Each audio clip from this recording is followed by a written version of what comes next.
We'll be giving away a couple of passes to see Casey Chambers, no less. She's in Dubbo tonight and Cobar tomorrow too. So a couple of opportunities there to see one of the country's great country singers.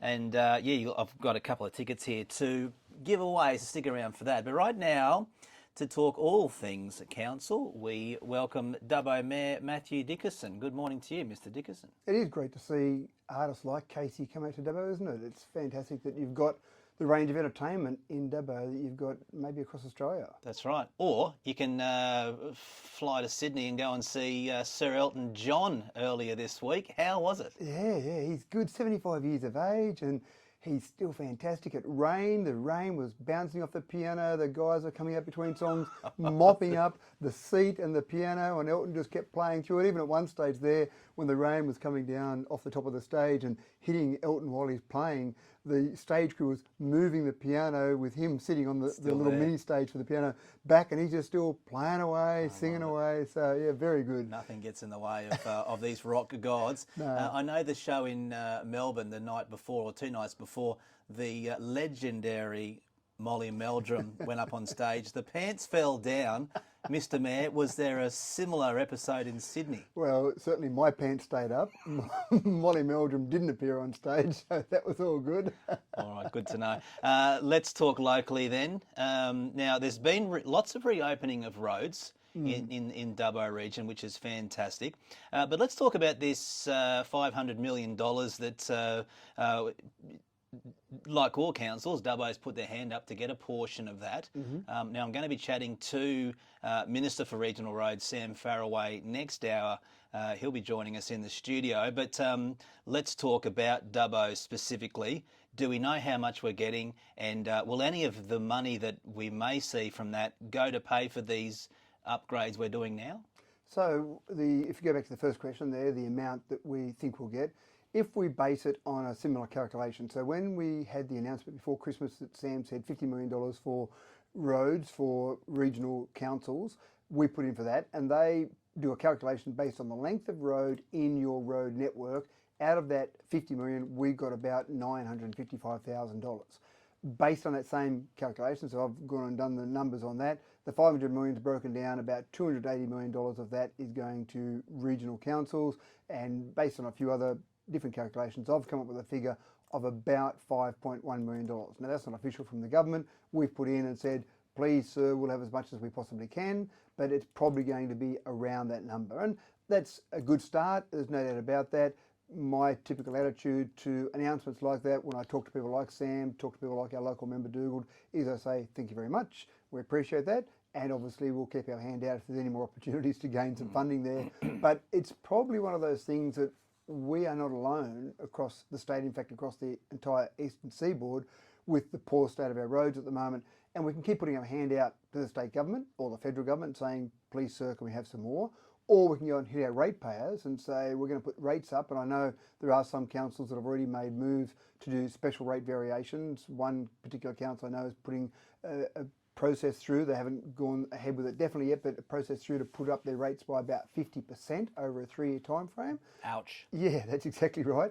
What we're trying to do is come up with other methods, other innovative methods, and we've got a few opportunities around here with our renewable energy zone, with Energy Co, for example, with the Toongai mine, the Australian Strategic Materials Toongai mine, where we've got some other players in the market that we're having some talks to see are there other ways that we can get some of our roads upgraded without that impost on the ratepayer, without trying to drag that money to the state government, because it's not good business, it's not good council business, I don't think, just to stand there and put your hand out and say, please sir, can I have some more? Can Dubbo residents, those in the local government area, expect a rate rise anytime soon? Only normal CPI rate rise at this stage. We've certainly had no discussions about anything above normal CPI type rate rises, and that's in my entire career in council, Matt, from 2004 through till now. I had a little gap in there, but there's been one special rate variation that I've been involved with, and that was to get our tiered theatre here, and I think that was a worthwhile process. But it's a big ask to ask our residents to put their rates up or to pay more rates above a CPI. I think a CPI, approximate CPI increase seems fair and reasonable, but above that is a big ask. And it's a big process to go through, and we'll try and avoid that if we possibly can. Yeah, that's right. If there are other ways to generate that money, I'm sure local residents would appreciate it if it doesn't have to come into their rates.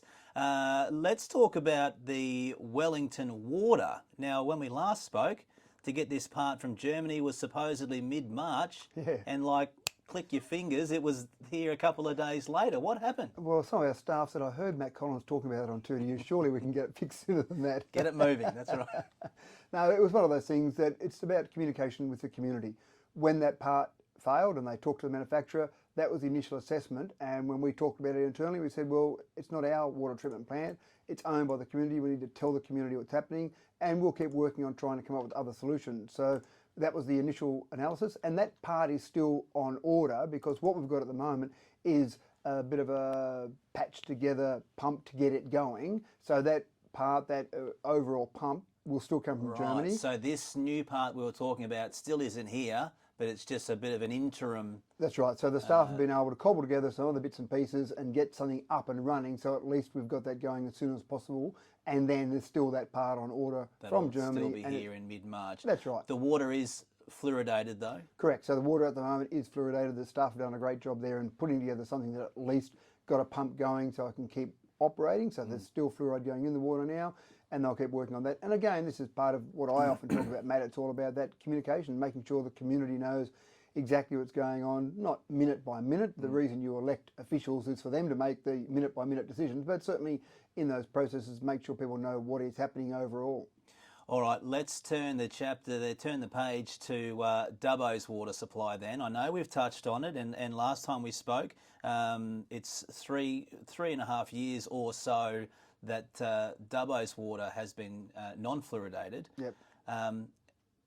Is this a focus? Because it sounds to me we've got this discussion happening with Wellington's water. That's been fixed very, very quickly. Residents of Dubbo are saying, what about us? It's been 3.5 years. Are we going to see the water improve?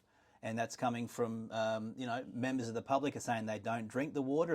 It's because of the taste, it's undrinkable. There's dentists in the region that are saying it's a concern that the water's not fluoridated. Mm-hmm. What is the latest on Dubbo's water supply?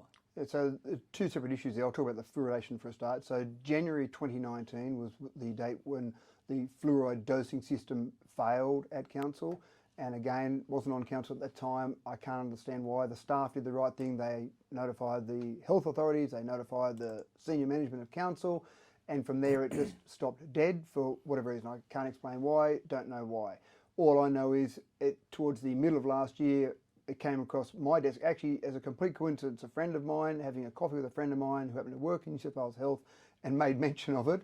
And I went, well, that can't be right. We've got fluoride in our water. I know it has to be in our water. The Public Water Act 1957. So at that stage it hadn't been announced at all? No one knew about it in the public. Obviously, internal at council, as I said, the senior staff, the senior management of council were notified about that back in January 2019, but no action had been taken. To tell the mayor. And I haven't got any data to show that councillors were formally informed about it, but certainly the CEO of the day, it wasn't the current CEO, the CEO of the day was aware of it, but where it went from there, I don't know. But again, that's all water under the bridge now. It is, and residents definitely didn't know about it. They do now, you do now, the CEO does now. What is happening now? So once we found out about it, and once I said I had that general conversation, which I thought, well, that's just a silly conversation. Of course, we're putting fluoride in the water. Investigated it further, asked our CEO to investigate, because again, it was one of those things that surely this is happening. I'll just put a full stop on it to make sure it is happening, and then further investigations found out that it wasn't happening. What we then did was we said, well, let's fix the problem. But when we engaged New South Wales Public Works to fix the problem, they said, well, we've moved on now. There are better ways to dose fluoride into the water. That system was designed back in 2006, so you could repair what you've got there at a reasonable expense, or you could actually change that dosing system to make it better. So we made the decision to do that. We engaged New South Wales Public Works to go through that process. We obviously told the community they didn't have fluoride in the water and told the community we'd start working on it.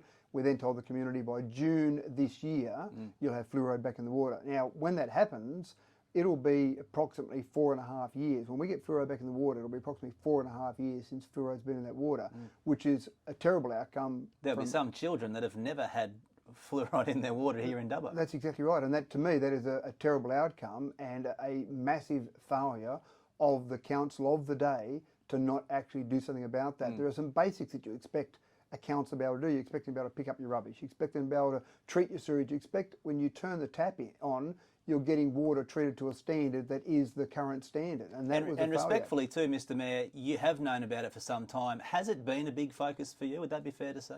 Well, it's certainly a focus to say, let's get this going and get the design work done, get the tender process done. So there are steps we go through. And again, we can only go as fast as we can go. So once it was known, it was certainly, let's get Public Works on board, let's get this happening, because again, it wasn't one of those things where a pump's failed, let's get a new pump in. It was a bit more complicated than that. It's a whole new system. Well, it didn't have to be, but that seemed like a better solution. The tank that the fluoride was being held in had failed. So replacing the tank, but again, when we go forward, there are better ways to do it, and storing fluoride in a dry pellet type form is better than storing in a liquid form, but that requires a whole different dosing system. So that seemed like a better solution going forward. Okay, so June this year. By the end of June this year, we will have fluoride back in the water. Is there no way to fast track that? Well, we're going as fast as we can at the moment because it is a major construction project, and hopefully we'll do it earlier than that, but that's the promise we've made to the community. By the end of June this year, we'll have fluoride back in the water. All right, Mr Mayor, appreciate your insights as always, and a special treat for you, a little bit of Sarah Elton. Thanks for your time today. My pleasure. It's 6 to 8 here on 2 to You.